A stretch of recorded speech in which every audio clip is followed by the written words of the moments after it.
Hello, everyone, and thank you for joining us this afternoon or evening, depending on where you are in the world. I'm Zenobia Jeffries Warfield, Executive Editor at Yes Media, and I'm joining you all from my hometown today in Detroit, Michigan.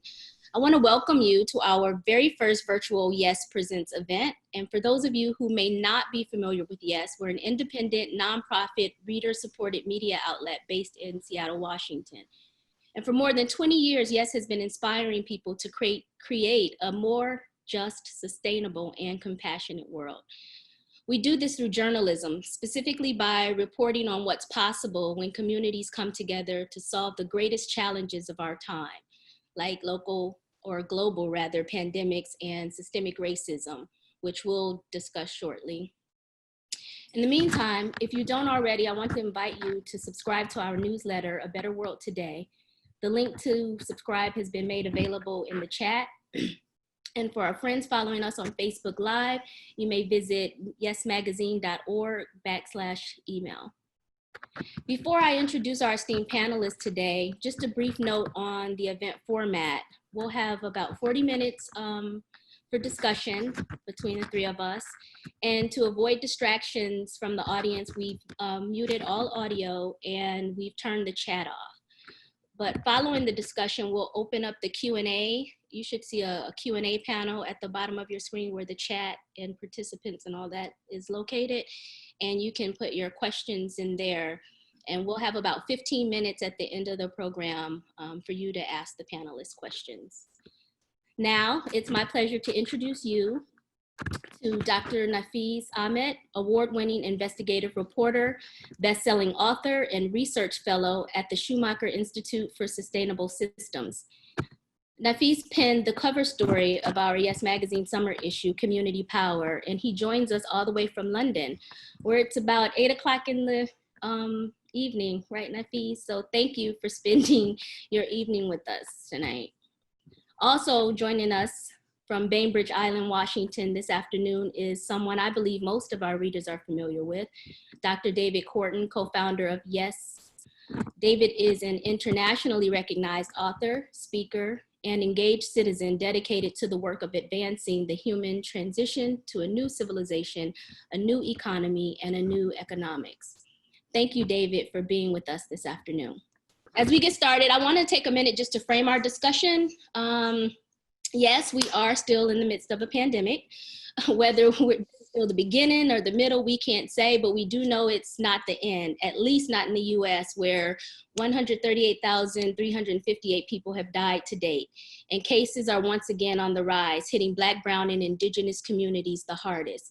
The pandemic has exposed the devastating inequities in all of our socioeconomic political systems that these marginalized communities have been calling out for decades. And in the midst of all of this, we're experiencing unprecedented uprisings globally against anti-Black racism and police violence since the police killing of George Floyd 2 months ago.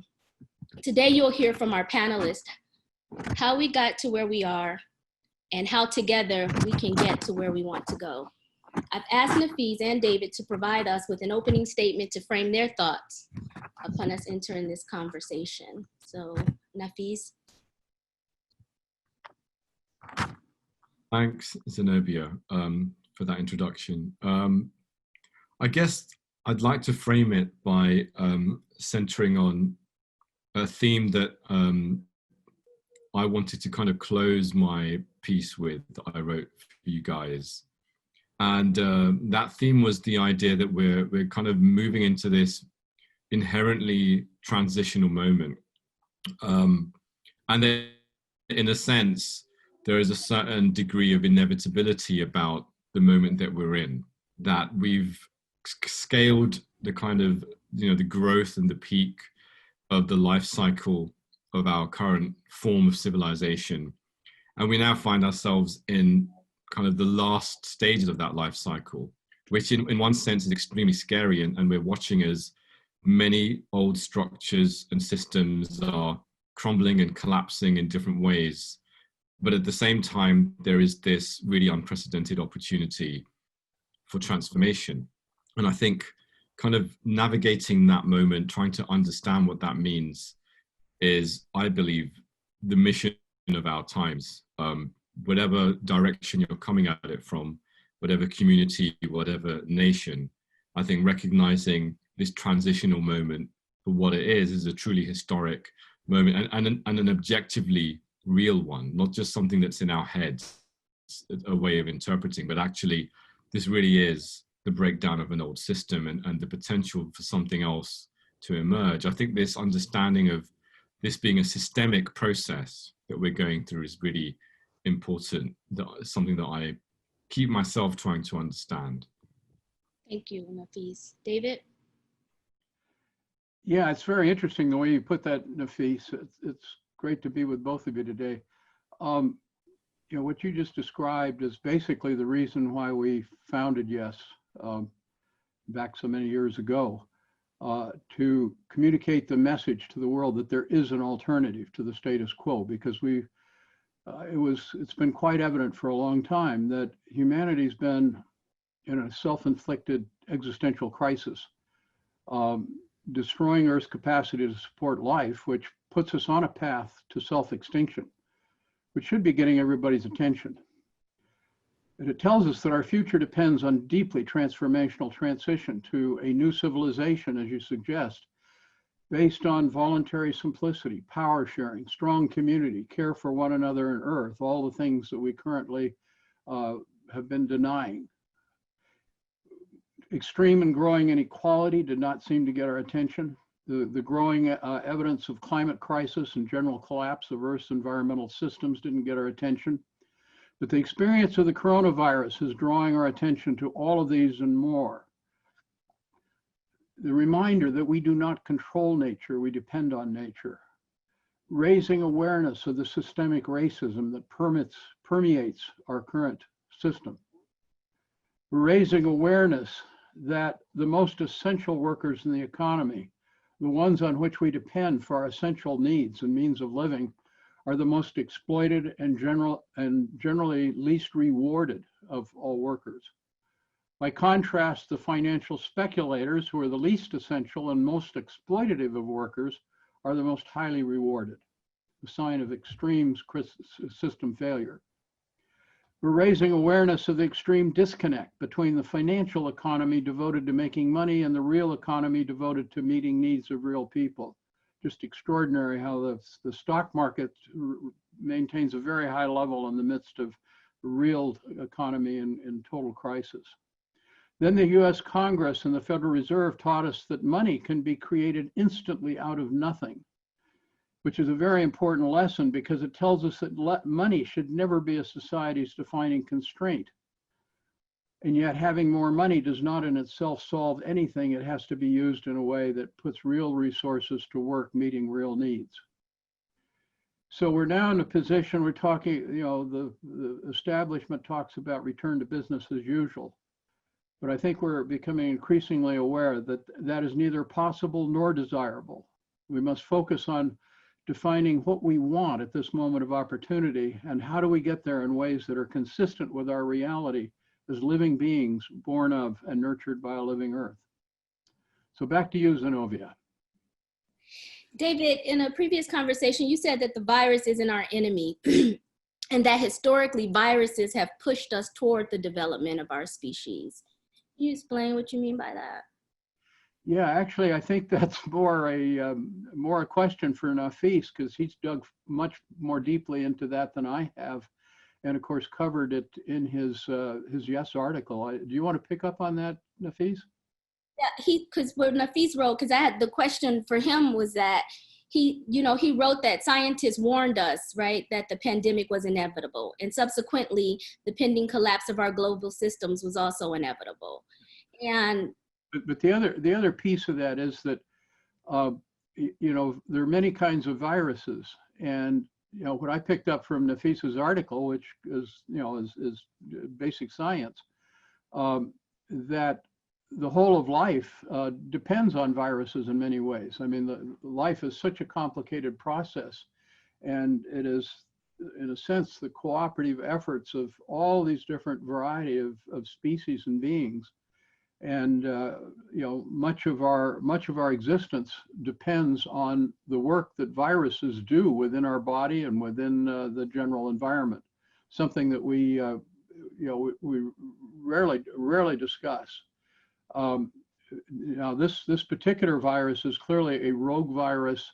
Well, it's rogue because we made it rogue by upsetting the context in which it normally lives. Again, this is much more Nafeez's subject, if I've got that right, Nafeez, than it is mine. Yeah, Nafeez, can you talk about that? Why was it inevitable in the subsequent collapse of or pending collapse? It's collapsing, actually. Why was all of this inevitable?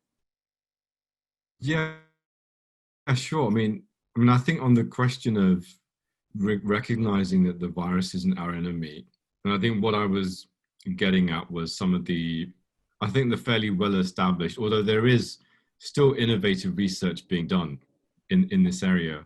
And I think the latest studies didn't come out that long ago, really, but showing that viruses played a really integral role in the evolution of various species across the planet, and particularly played a critical role in the evolution of the human species, which is quite extraordinary.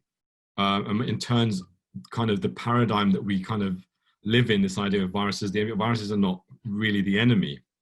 And this kind of begs the question as to what is the function of this virus now, the global pandemic in its current context. And I think one of the things the question really I raised is not so much an answer, but a question really is, if given the way in which this virus is impacting us, there isn't really a question of further biological evolution at stake here. We're not talking about, growing new limbs or, advancing, changing our earlobes, or, it's not about our physical structure anymore. Really, it's about this virus is challenging our current civilizational structures. It's calling into question whether our existing societies and economies and cultures are actually free function of viruses.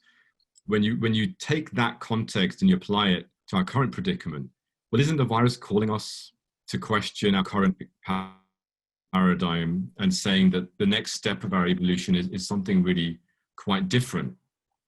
And of course, when you contextualize that against the warnings that we've had over years and decades of the inevitability of a pandemic, and where did that come from? It came from scientists examining the increasing extent to which industrial civilization has encroached into natural ecosystems and disrupted wildlife and dramatically increased the chances of exotic diseases circulating amongst plants, as well as amongst animals known as zoonotic diseases, jumping to humans. And as human settlements have encroached more and more on these natural ecosystems in ways that they never have before, that risk has been dramatically heightened.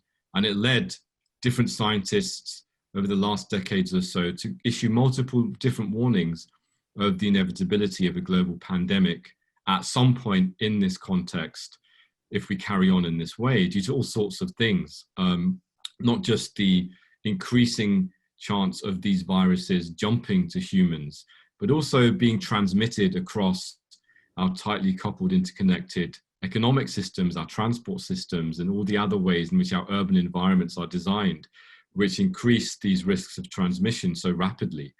So all of these things, I think, raise lots of questions about really the fundamental sustainability of our current model of being on the planet, which is leading us into this path where, I think the UN released a report just last week, UN Environment Programme, saying that really COVID-19 is a dry run for the next pandemic. If we carry on this path, there will be another pandemic. There will be more other disease outbreaks. This trajectory is one which we're going to see more and more of this. And when you really step back, you're looking at this idea that COVID-19 is really a planetary boundary effect. And planetary boundaries is that concept put forward by a number of scientists in the last few years, led by luminaries like Johan Rockström and Will Steffen, other Earth system scientists, who said that there are these 9 distinctive ecosystems where you can see that if you cross certain limits in these ecosystems, you're really dramatically increasing the risk that human civilization will be disrupted, and you're reducing what's called the safe operating space for human civilization. And COVID-19 seems to be part of that process. So in calling this a dry run, did you have something you wanted to say, David, to that? Yeah, actually I do. I'm fascinated by what I hear as the message, Nafeez. So let me frame it and see how you respond. We're dealing with living bodies. And one of the things that's so amazing about, the human body is if it's threatened, we respond. And if it's, threatened by viruses or whatever, the body mobilizes to try to defend us. Now, if you think of Earth as itself a living being, which if you really understand the dynamics of Earth's living systems, is a reality. I guess one way to look at the virus, or this particular virus attack, is potentially it's Earth responding in a way trying to awaken us, or to partly awaken us, but actually to protect Earth from we who have become a destructive, invasive species threatening the rest of Earth's living systems. Is that, I mean, that's the message I hear you communicating. Would that be accurate? Absolutely. I mean, that definitely chimes with, I think, the idea that, I mean, the way I see COVID-19 is almost like a giant signal. I mean, you might even say it's like a bat signal, almost literally, I mean, this virus is believed to have come from the bat species, originally originated amongst bats and then passed through the food chain and someone ate something. I mean, we don't know the exact pathway, although genetic sequencing has apparently really fine-tuned. I'm not completely familiar with those studies, but I've read somewhere that genetic sequencing has really fine-tuned that pathway, and scientists are pretty sure that that's how it came about. But yeah, it really does seem, there is a sense of this being a huge signal to human beings. We're sliding down that cycle. We reached a point where we peaked as a civilization, and we had all the growth and we had all the material prosperity, but it came at a cost. It came at a cost within our societies, and it came at a cost for the planet, and it's increasingly brought diminishing returns. And we seem to be sliding down the tail end of that process. And as we're doing that, COVID-19 seems to be just one episode amongst several other episodes warning us that this trajectory is not sustainable. I mean, and you can go back to look at the different episodes. I mean, the other episode was the 2008 financial crash. But I think looking at this holistically, we're starting to realize that really all of these different things that are happening, whether it was oil price spike, we're looking at these episodes that have been happening in recent years, from the 2008 financial crash through to eruptions like the Occupy movement and the Arab Spring. We had a global food crisis. We've had a sequence of escalating climate events. We've now had a pandemic, and there's been other gigantic financial episodes in between as well. We've had this pandemic. We've had the Black Lives Matter protests, and I think when we take that holistic view, we begin to see that these things really aren't separate things. They are part of this continuum of a system which is continually breaching its planetary boundaries, and it's also internally dysfunctional and not sustainable. And it's just erupting in different ways at different pressure points, depending on the different internal configurations as they unfold. And when we take that bigger picture, then what we're seeing really is this unfolding of a system in a process of protracted collapse. And the only way through this, I think I use that phrase, the only way forward is through.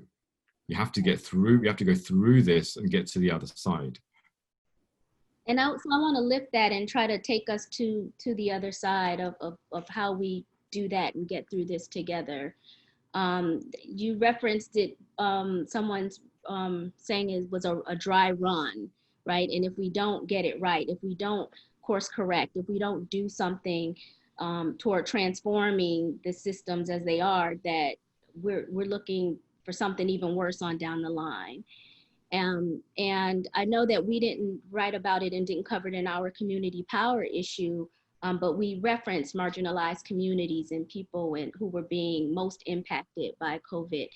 And you wrote a piece recently that addressed that and looked at those inequities, those racial inequities, looked at COVID rather through that lens, through the uprisings that are happening globally. And so I want us to talk for a little bit about what does it look like to create systems that unapologetically address racial inequities? Yeah, so I mean, this is a big question. You know, how do we address racial inequities? And I think, you know, one of the things I tried to do with this other piece called White Supremacism in the Earth System was make this case that for us to really deal with structural racism, for us to understand the issues of Black Lives Matter and the struggles that people of color are facing and all sorts of marginalized communities, we need to basically understand the context. We need to understand the systems that make these processes of discrimination and racism so entrenched.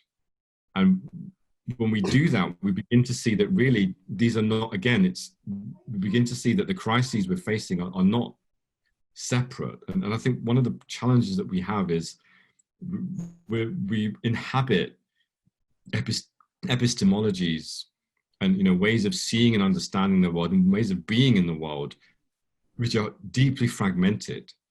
You know, everything is separate. You know, climate is separate from the economy. Race is separate from politics. You know, these are, you know, it's, you know, people of color and the issues they face is one thing, and then, you know, the challenges that people are facing under anti-terrorism legislation is another thing, and we have separate organizations and structures that we create and campaigns to deal with all of these things separately. And it's one of the reasons why we always find ourselves on the back foot to some extent, is that the problems are not actually separate. And I wrote this, and there was a narrative which I put forward in that piece, where I attempted to show how we can see how interwoven these structures are when we go back. And I went back to 1610, which was a date fingered by these two geographers, two British geographers, Simon Lewis and Mark Maslin, in the journal Science. And they were trying to figure out the date for when did the Anthropocene begin? And the Anthropocene, of course, is, you know, the geological era, which is supposed to be, you know, when human beings had this huge determinate impact on the geology of the earth. And it's a controversial concept. Not everyone agrees with the idea, but I certainly think it's a valuable exercise to understand this huge impact that we've had. And they took it back and they said, well, they think 1610 is the date when this began, because this was the date when in the Antarctic ice cores, we can detect that at that date, there was a huge dip in atmospheric CO2. And they said the reason that is that in the preceding years, the Native American population had basically been wiped out under colonization. And this had allowed a kind of quite dramatic growth of plants and stuff across different farmlands. And that's what accounted for the kind of sucking the carbon dioxide out of the atmosphere at the time, which is of course an extraordinary argument. And when you then kind of contextualize that, where you have this kind of beginning of colonization, and what preceded the 1610 date was, of course, the devastation of the Native American civilization. But then what followed it was the devastation of African civilizations.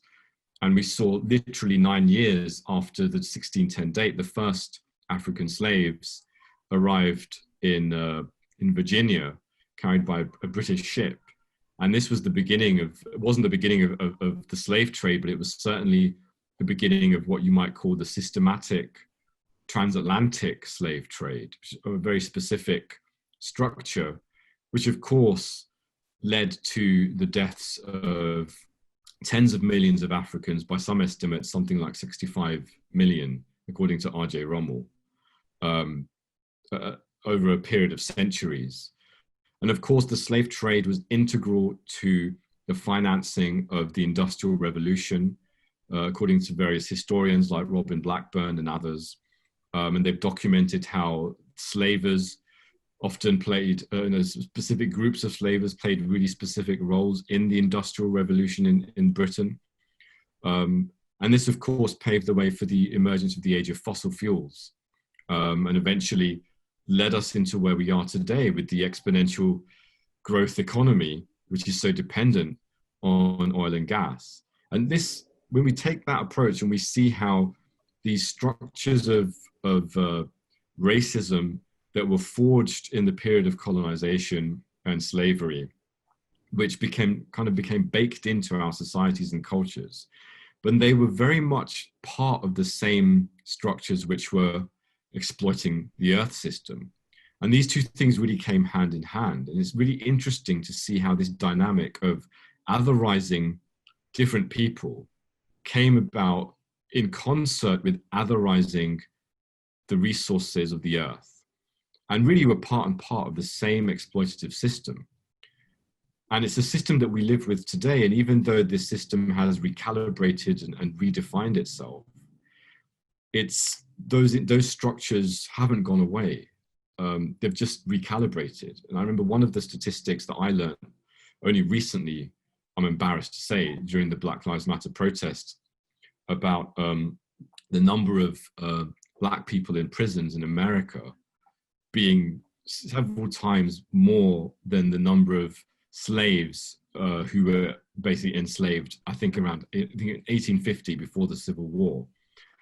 And that was a really shocking statistic to hear. And of course, there are nuances there. You know, there's obviously the number of Africans in America is much larger in terms of population size than it was back then, and so on and so forth. There's all those nuances and complexities, but nevertheless, the raw numbers are really shocking. And they tell us that really it's, you know, there may be certain overt structures of oppression and violence that have transformed and changed, but really what's actually changed, you know, what's really transformed here, it kind of forces us to really question, you know, have these structures of violence have really just adapted and they've not gone away. And in some ways, it's become more insidious and more invisible and more difficult to challenge these structures because we're supposed to be so post-racist. You know, it's like, oh, I'm not racist. I don't think about color. That's what we hear. And it's like that kind of color blindness, which I get it, but it's resting within this kind of invisible kind of institutionalization of those structures. And meanwhile, we're continuing on this trajectory of exponential growth, destroying planetary ecosystems while living in denial of the kind of huge structural inequalities which tend to marginalize, you know, in the end, darker skinned people within the West and outside of the West. So really there's this unmistakable link. And I think it's only when we see that, only when we really bring that to light, that we're able to say, okay, now we can ask the question, what do we need to change? Because it's not just about reforming the police institutions or tinkering with this cog in the machine here, or this structure there, or that law there. It really is about a complete rethink of everything. More so, how do we change it? Because we know what we need to change, right? But it's how. It's reimagining, like, what do those changes look like? I mean, I look at all of these things within the frame of, you know, the book that I wrote a few years ago called The Great Turning from Empire to Earth Community. But essentially focused on what we have called civilization for roughly this last 5,000 years has been based on exploitation. And you started out a system of exploitation of both people and nature. And I think the point you keep emphasizing, that it's all interconnected, is essential. That if we take any one piece and look at it alone, we miss the larger picture. That the whole thing that we call civilization, or have called human civilization for a long time, is basically not civilized.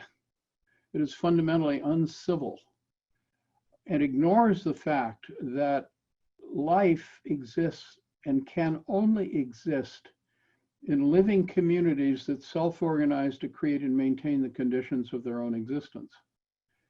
And we have basically, predominantly for these 5,000 years, been organizing in ways that violate that basic principle.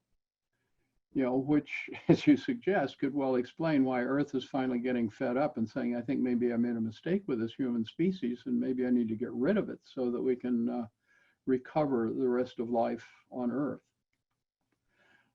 But this is so essential to our thinking about the action and about how we need to come together. But it is also fundamental to recognizing that it is not about competition. The fundamental competition to dominate has been that feature of empire for so long, and it is the source of racism and sexism and so forth. To me, it's, in a way, it's quite simple. That if you end up creating a society in which a few people are going to be on top and most are going to be on the bottom and be exploited, then you've simply got the question of, well, how do you divide that up? And skin color and gender are very easy ways to divide it up, and that's the way it came out. But our future absolutely depends on getting beyond that and recognizing that, coming to terms with, what does it mean to be human? What is our true human nature? Is our nature to exploit, to compete, to destroy?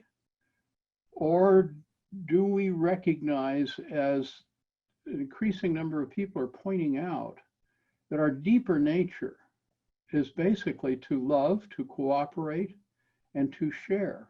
And that is, in fact, the way most people live. And that's one of the extraordinary lessons of the life that Fran and I have had living all over the world, and recognizing that, yes, there are all these very dark tendencies, but underneath it is a recognition that most people, they get their greatest satisfaction from helping others.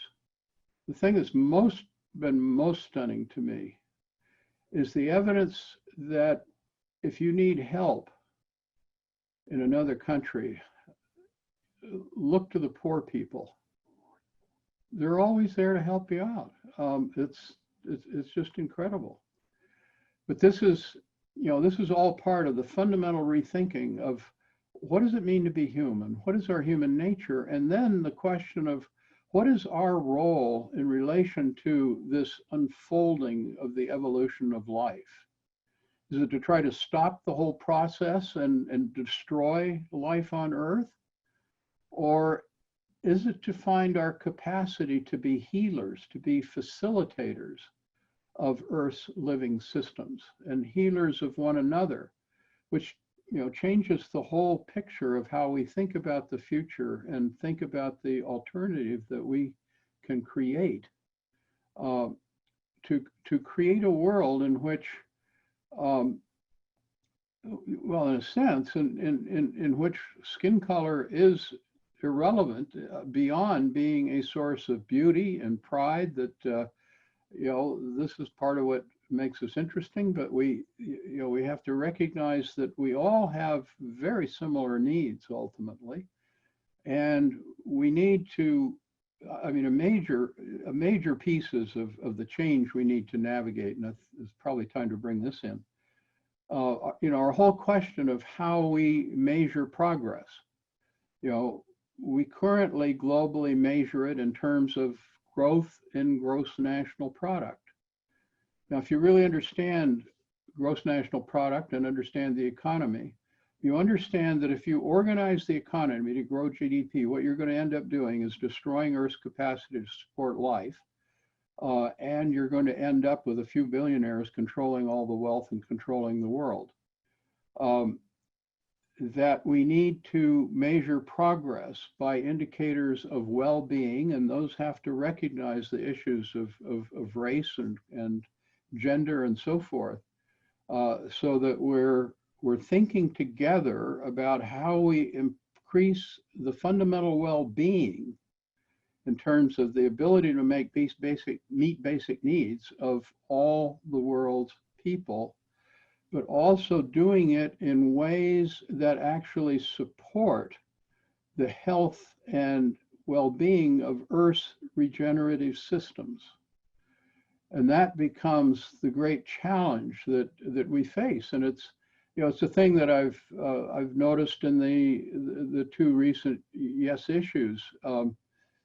You know, people should know, just to be clear, I have basically no input to Yes's editorial position, and I'm no longer board chair. So this is all quite independent. But I've been so struck that those two issues are so strong in terms of the focus on how would we organize if our goal was to live together in communities that are totally equitable, in which there is actually no excess, because given our human numbers, we simply, you know, Earth cannot support human excess.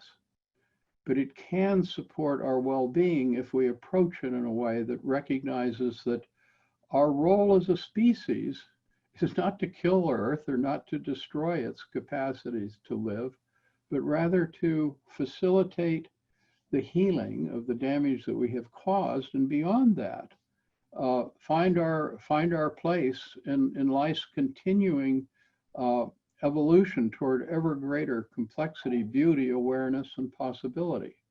But so much of it is in our mind, and I mean, this is another fundamental lesson that I've learned, that most of the problems we face are products of the human mind. They are not, you know, they're not inherent in the nature of life or in the nature of creation or any of that.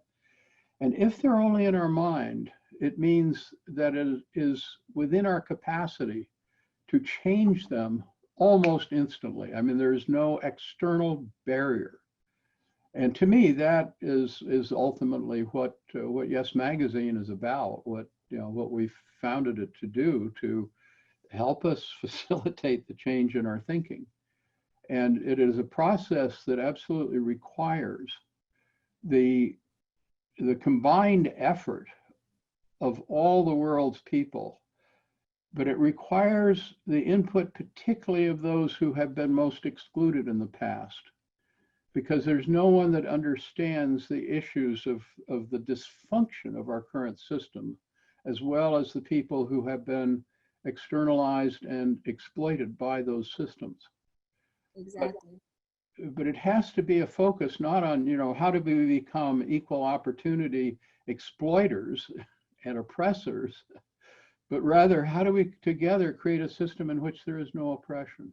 And the goal, right? I mean, those issues that you spoke of, David, were very forward thinking and in the way that we want things to be. But I do believe that there is definitely a process of restore and repair that needs to happen before we can get to that point, right? You said that unfortunately it's the poor people who are the ones who are there and open and willing to help, and those are the ones who really can show us the way and lead the way, right? But yeah, it's interesting because it's the lack of resources, right, that has made us the most resourceful. And so I think it's time for us to all start reimagining what this could look like. What does repair look like? What does restoration look like before we can get to a point of moving beyond? Because there's still violence happening, right, all over the globe.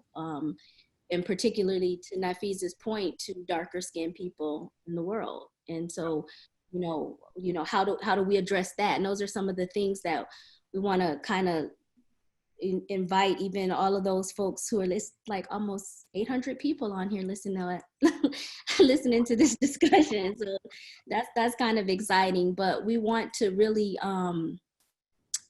really start to, like, we know what the problem is, right? Many of us who are on here know what the problem is. We know how we've gotten to where we are. And so what we really want to start to look at now, and it's too much probably for this conversation in particular, but if you all had like a charge or something before we get into the Q&A, we want to open it up soon for folks. As far as solutions, because that's what Yes is about too, is we provide solutions. And I'd asked the question earlier on about what does it look like to create these systems unapologetically, right? To address these systems unapologetically. What does that look like? And we may not ourselves have the answer to that right now, but I think that's the goal, to start working toward that so that we can get to what you've been talking about, David. But I think we don't go from this brokenness and collapse to that, right? There's the transition that has to happen of repair.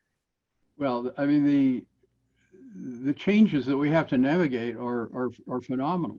And the issues of equality are foundational. But one of the things that's key to my thinking and understanding is that, you know, it's not just a matter of pushing money around. It really, ownership is the foundation.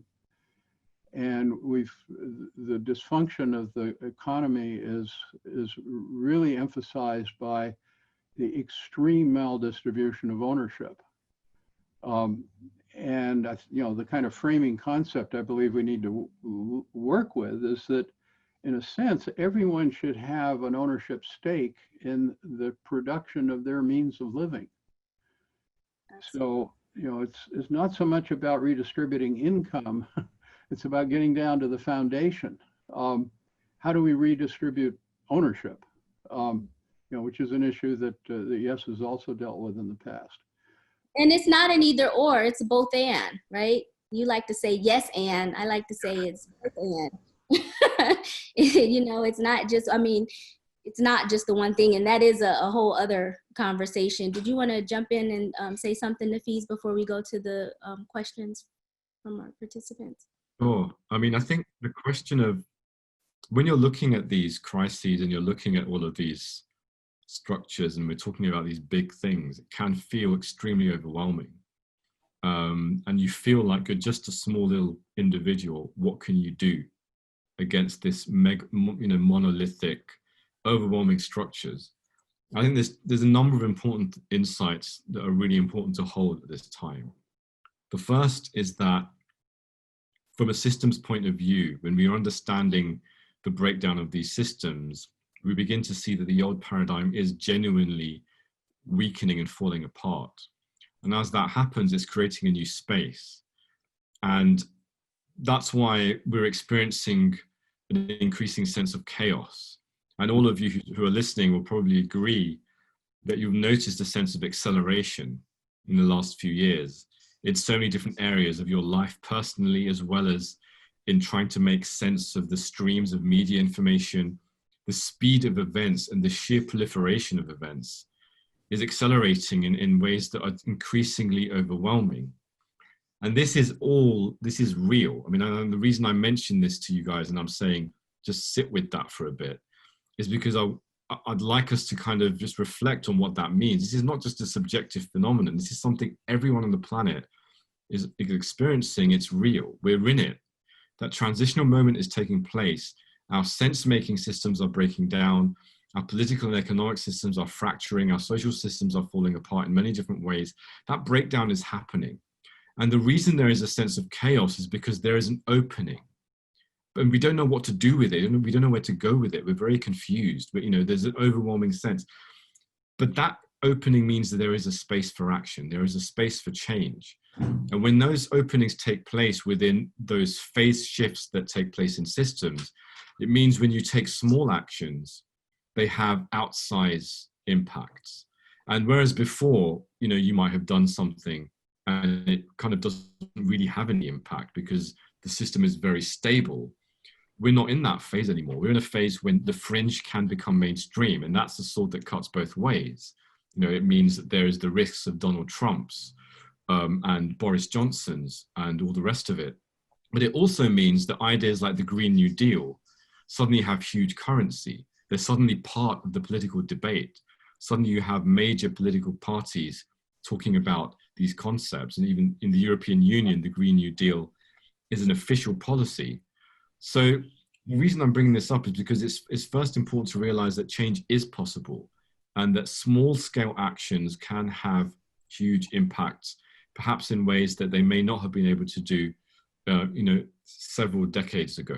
So that's changing. I think the other thing that's important to recognize is that based on that recognition, we're starting to realize what the way forward is. One is that as individuals, we need to recognize that this is very much about us taking on board that shift from we were disconnected individual entities into, no, we are now whole systems beings carrying a whole systems sense of understanding and carrying in our daily lives and practices a sense of whole systems behavior. So this is not just about looking at bad systems out there and saying that's bad, I want that to change, I want that to change. It's about realizing that, yeah, there are bad systems out there and maybe I'm not personally responsible for them, but I understand that those systems are premised on a certain way of being and a certain way of doing things and a certain mindset, which is very narrow. And as an individual, the only way I can move out of that paradigm is by fundamentally transforming myself. And I move myself into a new systemic paradigm, which is based on whole systems. And that means realizing that, wow, I've got loads of work to do because I don't understand these things. I don't understand the earth. I don't understand half these systems. I've got to go on a journey to understand this stuff. And not just intellectually, emotionally, in my ethical way of being, I need to really understand and kind of align myself. And that process, I believe, is something that is very empowering and something which each of us can do. And what makes it more empowering is that we find ways to scale it in connection with other people. And for different people who are listening, that will mean different things. Some of us will have huge access to leverage points within powerful systems.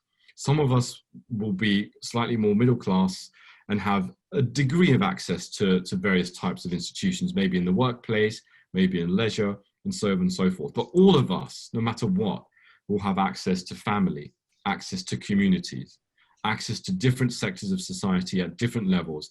And it's those areas that we can do an assessment to see, where can I act? Where can I take this new understanding of things to upgrade myself and to upgrade the people around me? And let's enroll ourselves together collectively on this new journey. And it's an uncertain journey because we don't know the answer. We don't really know what whole systems intelligence and action and behavior looks like. We have a sense of it. We maybe have a sense of it from ancient wisdom as well. We have teachers throughout our history as a human species, people who've maybe touched on some of this. We have a lot of resources to draw on, but I think it's time that we began to do this really, really intentionally, not just haphazardly, not just as a nice little thing I might want to do in my spare time, but something that I begin to realize I need to dedicate myself to doing this as an integral thing in my life. And I think once we take that step and begin to scale this process, we're then really moving into that process where we can begin to see and recognize how we can begin to change systems within ourselves and within the connections. Because ultimately that's what system change is. It's systems don't change automatically. I mean, you can tinker with structures and policies and laws. And by all means, we need to keep doing that. We need to reform, we need to lobby, we need to engage. But we also need to do this very important work that starts in a really real way, in our lives as people, and scale that. And it almost is like the analogy of a virus. We need to create a viral dynamic where each cell, each human individual cell, self-replicates that sense of whole systems and just spreads it everywhere until we take on the machine and transform it. I like that analogy, David. And that's one of the things I always say is, with most things, it's like you have to do your individual work, right? We have to do personal work before we're trying to change things out there, whether it be systems or organizations or institutions, or the other thing that we think is the problem is that we always have to start with self and start with our own personal unfolding and evolution and change. Thank you, Nafeez. David, really quickly before we move on to some questions. I just say I'm in awe of Nafeez and what he just laid out. I have nothing. I don't think I can add anything to it at the moment. Thank you for joining us, Nafeez. I'm just so glad to have you connected to Yes. There's a question from Jennifer Como. I'm hoping I'm pronouncing her last name correctly. She asks, can you say more about planetary boundary effect? What are the 9 distinctive ecosystems and where can we read more about this? Is the pandemic an act by Gaia in response to curb humans? Curb humans, in quotes. The essence in terms of the answer to most of these questions are very simple. But when you get into the details, they are complex beyond imagination. And the complexities of how Earth organizes as a living being are only barely beginning to come into science as a question. But the thing we need to recognize that is obvious is that you know, in terms of our astronomy, our understanding of the cosmos, you know, there are trillions of galaxies and planets and solar systems and so forth. But at least so far as we've been able to determine so far, there is no other planet that we have yet been able to define that has conditions on its surface essential to support life as we know it on Earth, which makes Earth extraordinarily special. Now, how does that all happen? Well, clearly it's created by life in terms of life's living systems.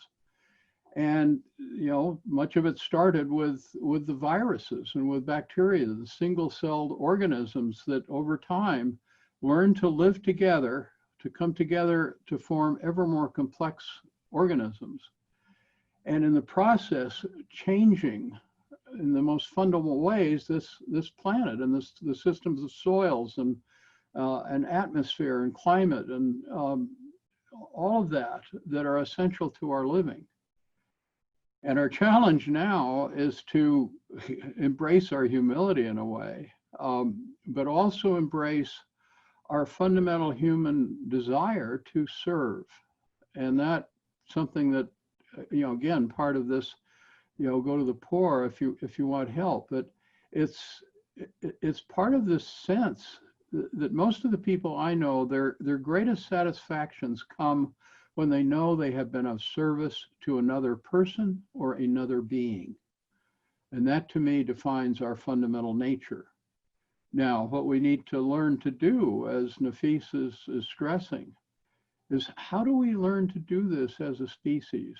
And I love, Nafeez, the way you've laid this out in terms of, you know, we all have our place. We have our different connections. We all have the connection with a family and community that we can work to restore and build that framework so that we live and work more fully together. Now, we could go on discussing this a long time, but I want to throw it back because we want to be mindful and respectful of everyone's time, but also want to honor and show appreciation for those participants who did join us. So I do want to have just one more question, and hopefully we'll get to do this again and we can answer more questions. But Lloyd Edwards asked, would you talk about well-being based public policy, and in particular donut economics? Yeah, that's Kate Raworth, her framing of donut economics. And basically, as you may know, her framework is that we need 2 dashboards of indicators. At least from what I've seen, GDP is not among them. But you want one set of indicators. What are the essential needs of people, of humans? And our goal here is to meet those basic, you know, create an economy that is meeting those basic needs, those basic material needs for all people, so that we meet our material needs and we can then be focused on our social and our spiritual development. Then there's this other set of indicators, which are relate to the health of Earth, and particularly Earth's regenerative systems. And recognizing here that, you know, we really can't do anything to meet our human needs that ultimately impairs the health and well-being of Earth's regenerative systems, the systems by which Earth is continuously regenerating the water, the soils, the atmosphere and the climate and so forth, that are not only essential to our own well-being, but as well to the well-being of all living organisms. And one of the things that gives me hope is, at least from what I see, Kate Raworth, who was the driver of this, seems to be the most popular sought after economist in the world currently. And, you know, that partly gives me hope, but it's, you know, it's such a different thing. You know, essentially, if you're growing GDP, your indicators are all financial. And this comes back to this thing about what's in our head, that, you know, recognizing that our human institutions, including the institution of money, institutions of government, of corporations, et cetera, they exist only in the human mind. There is no equivalent in nature, and there is nothing physical. No other living form can recognize money, and humans can't recognize what we call money either until we train them to do it. And I think that's very important, because, you know, there's nothing in our institutions that are inherent barriers to are moving in the direction that we need to go, and recognizing, you know, those institutions that exist in our mind that create our common mental framework. They essentially define our ability to relate together to one another and relate to Earth. And we have to do that in a kind of a common unified way, or it doesn't work. And so we've, you know, our minds are developed to organize around our stories. But what we're living out now is a realization that when we get our basic cognitive structures wrong, we can be a deadly threat to ourselves and everything else that our well-being depends on. So, you know, it's exactly this kind of conversation to get those frames right and to push ourselves on what is the foundation of our well-being. What are the foundations of Earth's well-being? And how do we get our acts together across all our various differences and across all the different aspects that we organize around in our social movements and so forth.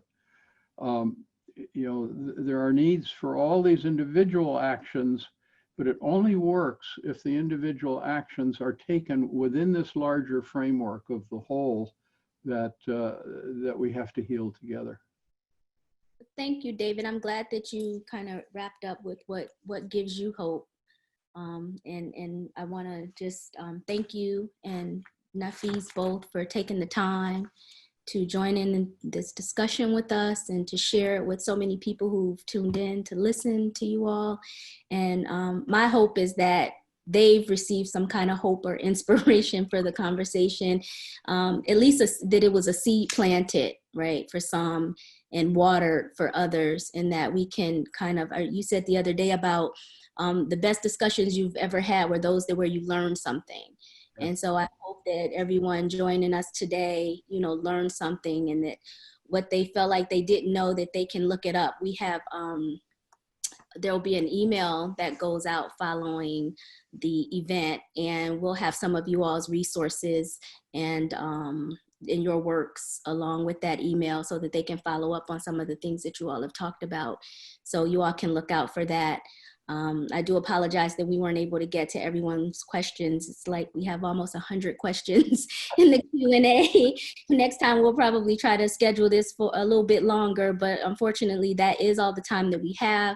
I do want to remind everyone that if you want to hear more of these types of discussions and solutions to these issues that we talked about, that you can sign up for our Better World Today newsletter. Again, the link is in the chat, or you can go to yesmagazine.org/email. And I want to also invite you if you found this helpful for you in the work that we're doing, to invite you to to sign up, and to also look out for our fall issue coming out, which is dedicated to the Black Lives Matter movement. We're really excited about it. We're partnering with Color Lines, which is a digital news outlet. And if you don't subscribe yet, look out for that. That is our print issue. And of course, if you've joined today's event and would like to support our work for a just, sustainable, and compassionate world, we'd like you to check out our link, or visit, which is also in the chat, or visit yesmagazine.org/donate. I want to express our greatest, sincerest gratitude for those of you who've made time to join us, and to those who've already made a donation, and just thanks to everybody, and hope you have a great rest of your afternoon and evening.